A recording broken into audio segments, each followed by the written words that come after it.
নামাজের মধ্যে গুরুত্বপূর্ণ একটা রুকন হচ্ছে সিজদা। ওয়াসজুদ ওয়াক্তারিব, আল্লাহ তাআলা বলেন বান্দা সিজদা কর আর আমার নিকটবর্তী হয়ে যা।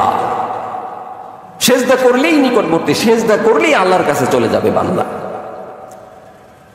তাবেঈ, একজন তাবেঈ বলতেছে যে আমি একজনকে দেখলাম, সে মদিনার মসজিদে এত লম্বা সিজদা, এত লম্বা সিজদা যে সে সিজদায় গেছে আর উঠতেই চায় না। আর আমাদের অবস্থা কি? 3 বারের জায়গায় 5 বার, 5 বারের জায়গায় 7 বার, 7 বার হইলে তো আর উপায় নাই।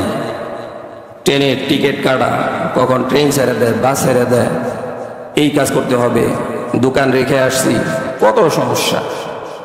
অর্থাৎ নামাজের মধ্যে আমাদের জুলুম বেশি, ইবাদতের মধ্যে আমাদের জুলুম বেশি, তাড়াহুড়া বেশি। অথচ এইটাই ধীরস্থিরভাবে করার কথা বলা হয়েছে, খুশু খুজু সহকারে নামাজ।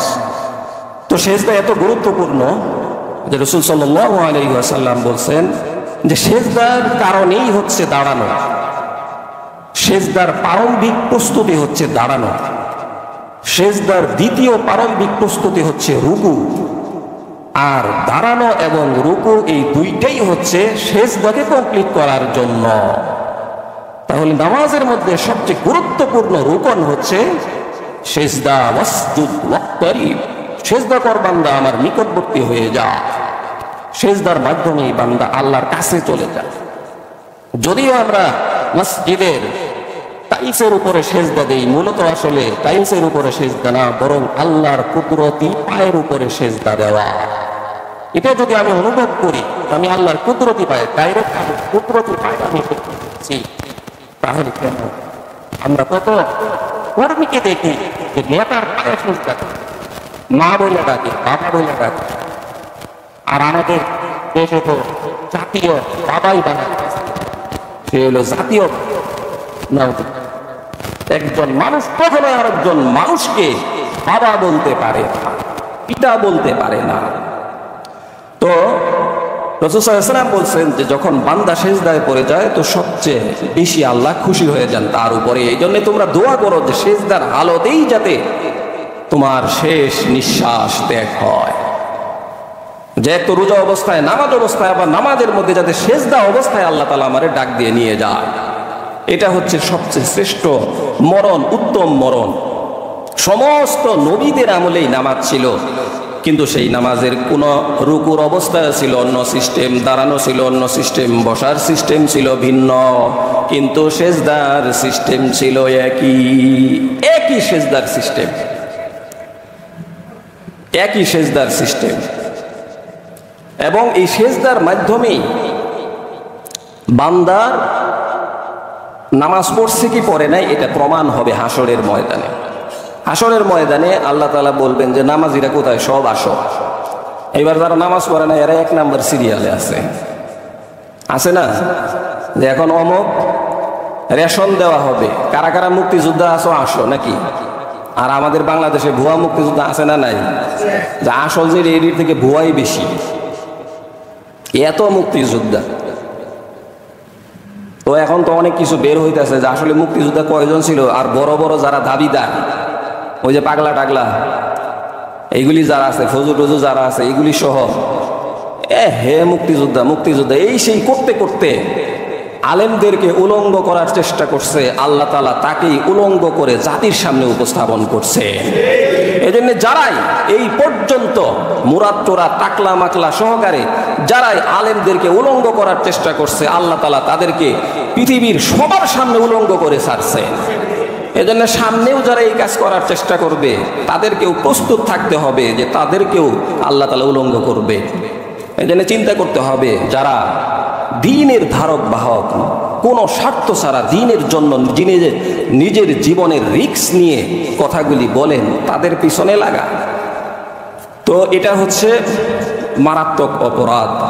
তো এই জন্য সিরিয়ালের অভাব নাই। রেশনের কথা শুনলে সবাই সিরিয়াল দেয়। তো হাসরের মাঠেও সবাই চলে আসবে যে আল্লাহ আমি কিন্তু নামাজি, শুধু নামাজি না, বাইতুল আমানে নামাজ পড়ছি প্রথম কাতারে। তো আল্লাহ বলবেন আচ্ছা ঠিক আছে, তাহলে একটু পরীক্ষা করে লই, নিয়ত করো, এবার রুকু করো। রুকু তো করতে পারতেছে না, তো সেজদা করো না, সেজদাও যাইতে পারতেছে না। সেজদার মাধ্যমে প্রমাণ হবে সে কি নামাজি ছিল না সে বেনামাজি ছিল।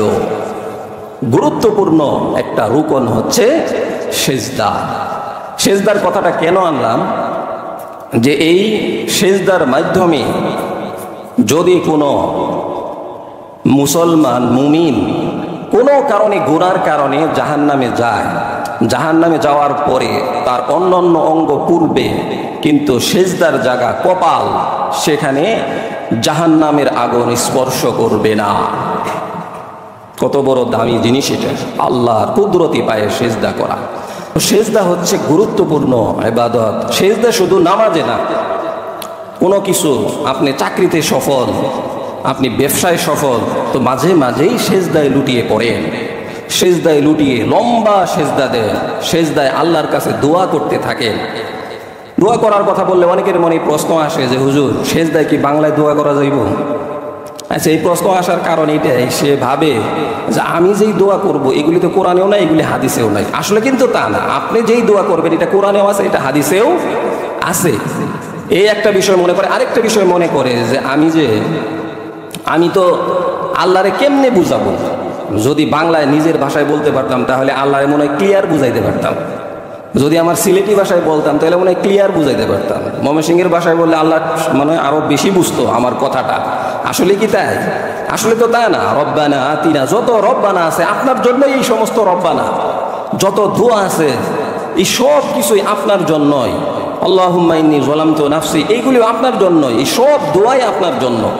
তো এই জন্য যে কোনো আরবি দোয়াই করব, কিন্তু ফরজ নামাজে না। ফরজ নামাজের নির্দিষ্ট একটা সময় আছে, এই জন্য ফরজ নামাজে না, বরং সুন্নত এবং নফল ওয়াজিব নামাজে আমরা আরবি দিয়ে দোয়া করব, বাংলায় না, আরবিতে দোয়া। কারণ যত দোয়া আল্লাহ শিক্ষা দিছে, আল্লাহ বলছেন যে এই দরখাস্তটা নিয়ে আসলে আমি কবুল করব। তো দরখাস্ত লেখার সিস্টেম যদি বলে দেন, তো এর থেকে আর ভালো কি হইতে পারে? আমরা কি ওইরকম করে দরখাস্ত লিখতে পারবো? পারবো না। আমাদের জ্ঞান হচ্ছে অল্প, আল্লাহ বেশি জ্ঞানী। এই জন্য ওইভাবেই দরখাস্ত লেখার সিস্টেম বলছেন যে বান্দা আমার কাছে এইভাবে মাফ চা, তাহলে আমি মাফ করে দেবো। এই জন্য কোরআন হাদিস সম্বলিত যত দোয়া আছে সব দোয়াই আপনি ওয়াজিব, সুন্নত এবং নফল নামাজের সেজদায় করতে পারেন। আর বাংলায় যদি দোয়া করতে মনে চায় তাহলে নামাজ বাদ দিয়ে ডাইরেক্ট সেজদায় যান, সেই জায়গাতে আপনি আরবিও বলেন, বাংলাও বলতে পারেন, সেই সেজদাগুলি আপনি করতে পারেন। এবং বেশি বেশি সেজদা করা, কারণ সেজদার মাধ্যমেই বান্দা কি হয়ে যায়? আল্লাহর নিকটবর্তী হয়ে যায়। এই জন্য আল্লাহর নৈকট্য হাসিল করতে চাইলে বেশি বেশি সেজদা করতে হবে, লম্বা সেজদা। রসুল এত সেজদা করতেন, এত লম্বা সেজদা করতেন, মনে হয় যে রসুলের হায়াত শেষ হয়ে গেছে, আর তিনি সেজদা থেকে উঠবেন না।